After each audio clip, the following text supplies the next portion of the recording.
ఈ రోజు మా బుడ్డోని తీసుకొని 5th మంత్ లో అభిషేకం చేసుకోవడానికి వచ్చేసాము మన శివగిరికి. ఇది ఎక్కడుందో మీకు తెలుసుంటే కమెంట్ చేయండి ప్లీజ్. నా వాయిస్ మాత్రం కొంచెం పట్టించుకోకండి, నాకు జలుబు చేసింది, అందుకే ఆ వాయిస్ అలా ఉంది. 3rd మంత్ లోనే రావాల్సింది కానీ నాకు సి సెక్షన్ చేయడం వల్ల రాలేకపోయాము. అభిషేకం అయితే చాలా బాగా జరిగింది. మా బుడ్డోడు అసలు అక్కడ ఉన్నంతసేపు నిద్రపోకుండా శివుని చూస్తూ అలా ఆడుకుంటూనే ఉన్నాడు అనమాట అక్కడ.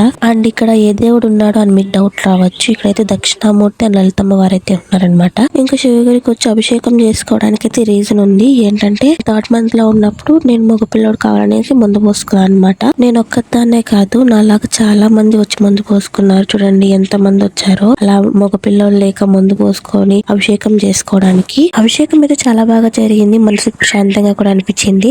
చూస్తున్నారు కదా, అలంకరణ కూడా చాలా బాగా చేశారు. శివగిరి గురించి మరికొన్ని విషయాలు తెలుసుకోవాలనుకున్న, ఫుల్ వీడియో కావాలనుకున్న కమెంట్స్ లో శివ అని కమెంట్ చేసేయండి. పూజ అంతా అయిపోయాక ప్రసాదం ఇచ్చారనమాట. ప్రసాదం కూడా చాలా బాగుంది. That's all for mini vlog. Next వీడియోలో కలుసుకుందాం. టాటా, బై బాయ్.